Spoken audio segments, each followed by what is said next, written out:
ইউসুফ নবীর জেলের ভিতরে ঢুকাইয়া কত অত্যাচার, কত জুলুম, না খাওয়াইয়া, শিকল পরাইয়া কত কষ্ট করতে। লাস্টে শুনেন, এই জুলেখা কোনো মতো ইউসুফ নবীরে বশ করতে পারে না।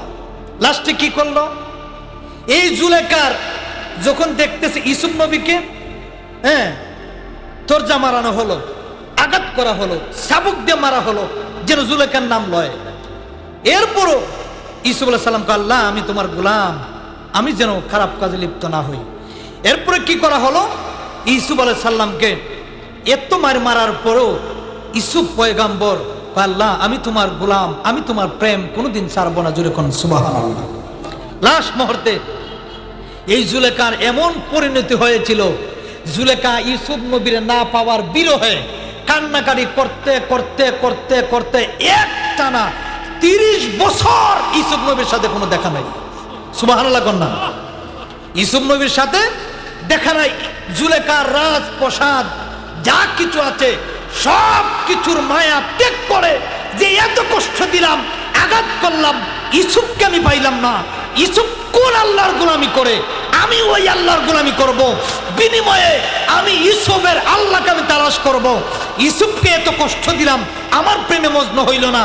আজকের থেকে আমি বললাম আমার সব কিছু ত্যাগ করে। লাস্টে পর্যন্ত জুলেখা 30 বছর ধরে ইউসুফ নবীর সাক্ষাৎ নাই।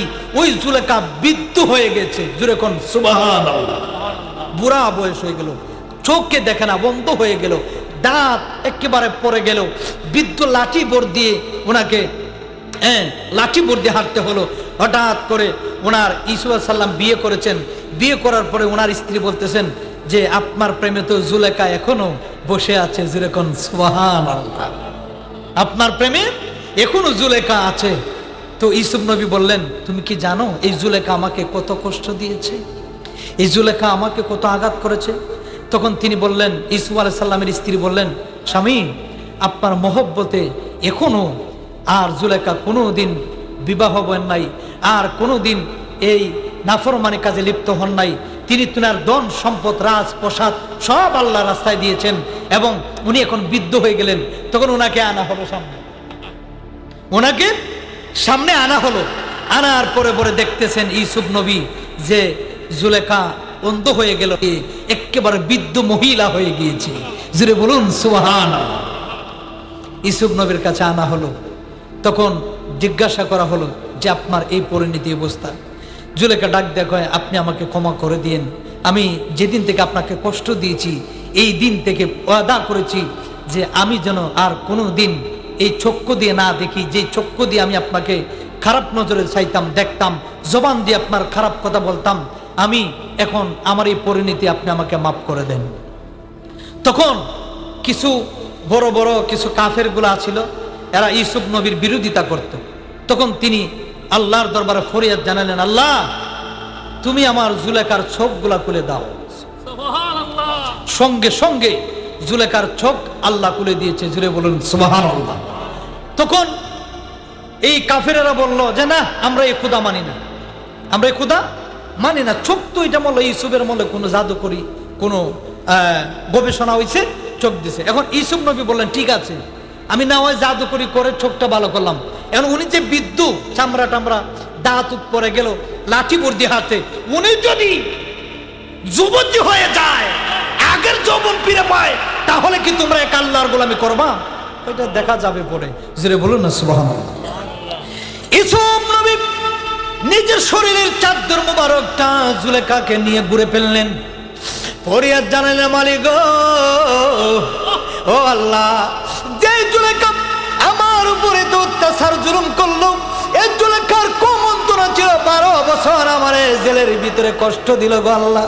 আল্লাহ গো, আমি পয়গাম্বর আমার জুলেখার জন্য তোমার কাছে দোয়া চাই। আল্লাহ আমার জুলেখার তুমি আগের মতন যৌবন শক্তি দিয়ে দাও, আগের রূপটা তুমি দিয়ে দাও। আমার আল্লাহ ডাক দেয়া বলে, বন্ধু গো, ও বন্ধু, আপনি যেহেতু মাফ করে দিলেন, আমি আল্লাহ জুলেখারে মাফ করে দিলাম। জুড়ে বলুন সুবহানাল্লাহ। চাদরটা যখন সরাইলেন, সরানোর পরে পরে দেখতেছে জুলেখা আগে কেমন সুন্দর ছিল, এর চাইতে যুবতী সুন্দরী আল্লাহ পাক ওনাকে করে দিয়েছেন। আপনি বলেন, যদি সত্যিকারের প্রেম হয়, এই প্রেমে মানুষ কোনোদিন, জুলেখা আবার আগের থেকে দ্বিগুণ এত নূরানি চেহারা হয়ে গেল। ইনি চোখ দিয়ে কুইলা দেখলেন, ইউসুফ নবী সামনে দেখা যায়, এত নূরানি চেহারা। জুলেখা ডাক দেয়া কয়, ও আল্লাহর পয়গম্বর কদমের মধ্যে পড়ে ডাক দিয়ে বলেন, ও ইউসুফ নবী, আপনি আমাকে ক্ষমা করে দিন, আমি আপনার প্রেমে এখনো আমি আপনার দিওয়ানা, প্রেমে আমি পড়ে আছি। আপনি সাক্ষী মানেন? তারে আপনি সাক্ষী মানেন?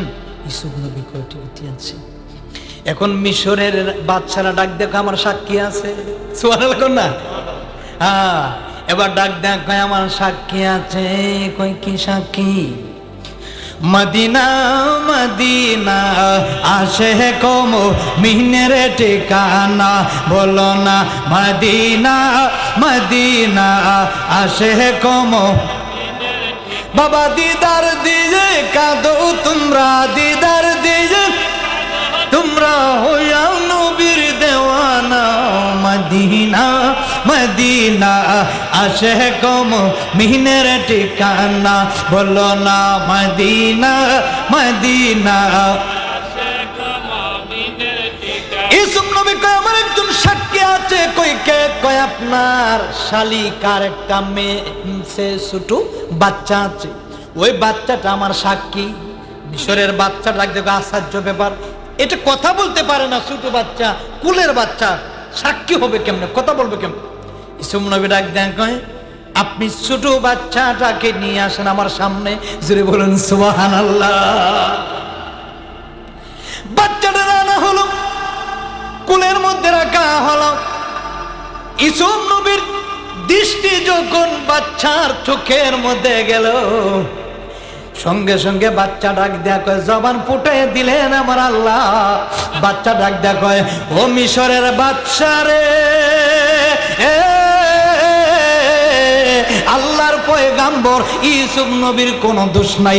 হ্যাঁ, আমি সাক্ষী দিলাম, যদি ইউসুফ নবীর সামন দিকে পায়জামা পাঞ্জাবি ছিঁড়া হয়, কাপড় ছিঁড়া হয়, মনে করবেন যে ইউসুফ নবী দোষী। আর যদি ইউসুফ নবীর পিছন দিকে যদি কাপড় ছিঁড়া থাকে, তাহলে মনে করা হবে আপনার রানী জুলেখা দোষী। কেমন বিচার দিছে চিন্তা করছেন নি? সুবহানাল্লাহ না? ছোট বাচ্চা, মিশরের বাচ্চা ডাক দেখো, মায় কি কারবার, ছোট বাচ্চার জবান কেমনে খুলে গেল? যে বলুন না সুবহানাল্লাহ। এবার তিনি কি করলেন? ঠিক আছে, পিছন দিকে ইউসুফ নবীরে যখন ঘুরাইলেন, ঘোরানোর পরে পরে দেখতেছে ইউসুফ নবীর পিছন দিকে পাঞ্জাবি ছিঁড়া। সুবহানাল্লাহ।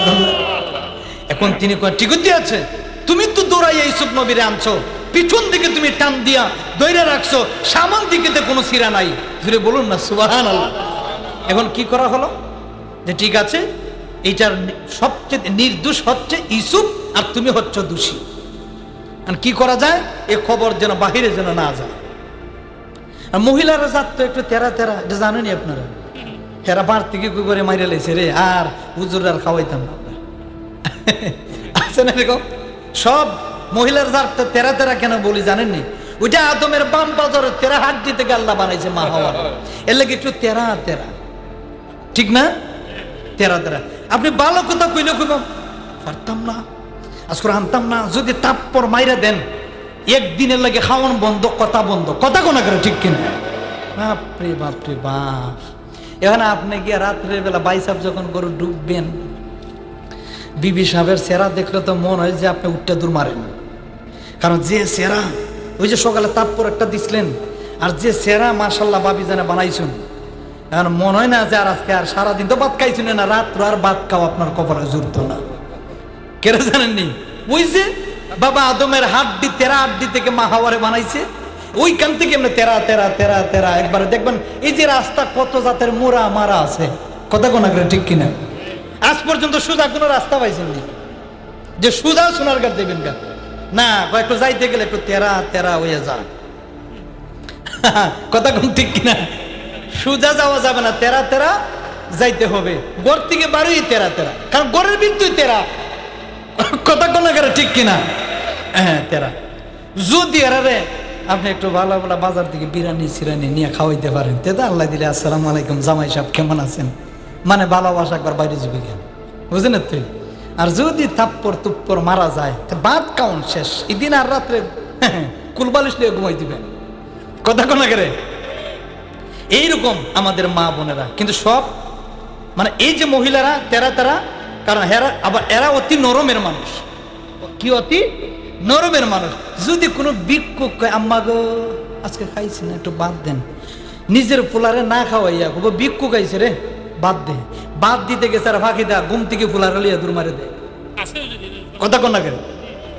মহিলা গেছে বাদ দিত ভিক্ষুক রে, আর ফাঁকি দিয়া মোবাইলটা পাইছে আর ছেলেটারা পাইছে আর বুস্কির ভিতরে ঢুকাইয়া উঠতে মারছে দৌড়, আছে না এরকম। মহিলারা যারা আছে অতি ভালোবাসাও ভালো না, কথা কোন ঠিক কিনা। হ্যাঁ, যদি বেশ বাদ্য যদি ঢুকে ফুকায় শিক্ষায় সিঙ্গা লাগাই, আছে না এরকম। আয়া কয় যে তোর তো শরীরের মধ্যে ব্যথা হয়েছে একটু ফুক লাগাই দিতেন, লাগাই দিছে, দেখা যায় জাদু মন্ত্রণা কইরা কয় কি কর একটা মুরগির ফাঁক আন, ফাঁকান পরে কয় একটা মুরগির বাচ্চা আন, একটা ডিম আন, একটা চাউল আন, আনতে আনতে দেখা যায় এমন আনই আনছে একবারে যা আছে ঘর থেকে সবই দিয়া দেয়, আছে না এরকম, কথা কোন রে। এইরকম দেয়া দেয়, অতি ভালোবাসা মহিলারা ভালো না, কথা কোন ঠিক কিনা। এই জন্য মহিলারা বাড়ি করে যারা আছেন সবসময় সতর্ক থাকবেন, দেখবেন হাত মোজা ভাও মোজা ফিরা মহিলারা বার হয়। দরমন্ডল একটা জায়গা আছে না, আরে বাবারে আমি যখন মাহফিলে যে আমার খোল জুল যে খাফিরে পাই, খেলে জানেন আমি একবার গাড়ি লিয়ে গেছি, আমার পিছনের যে গাড়ির যে ওই যে ক্যামেরা আছে না, এই ক্যামেরা পর্যন্ত খাচ্চা রেখে দিয়েছে। না না, বালা মানুষের জায়গা, ডাকাতদের জায়গা না, যে বালা মানুষ। আরে বাবা, মহিলারা হাত মোজা বুরকা সুরকা লাগাইয়া এরা ডাকাতি করে, এরা চুরি করে সোনার কাঠ, কথা কোন করে ঠিক কিনা। স্বর্ণের দোকানে ব্যাংক থেকে টাকা লইয়া বাড়ায়, দেখা যায় হাত মোজা বুরকা টুরকা লাগাই। এই জন্য বেশি পর্দা, এত পর্দাগিরি বালা না, কথা কোন ঠিক কিনা। পর্দার ভিতরে শয়তান থাকে, কি থাকে, শয়তান থাকে। নিজের ইমান ঠিক, ভিতর ঠিক, পর্দা ঠিক। আরে বাপরে, মন হয়েছে না আসমান থেকে একবারে খাদি জ্বালাই গেছি গে রাস্তায় দিয়ে গেলে, কিন্তু এটার ভিতরে যে বুসকি বাসকি এর ভিতর কোনো ঠিক আসেনি, আসেন এরকম। এইরকম থেকে আল্লাহ আমাদেরকে হেফাজত করো, সবাই বলে আমিন। এরপর কি করা হলো, ইউসুফ আলাইহিস সালাম নির্দোষ, ইউসুফ আলাইহিস সালামকে নির্দোষ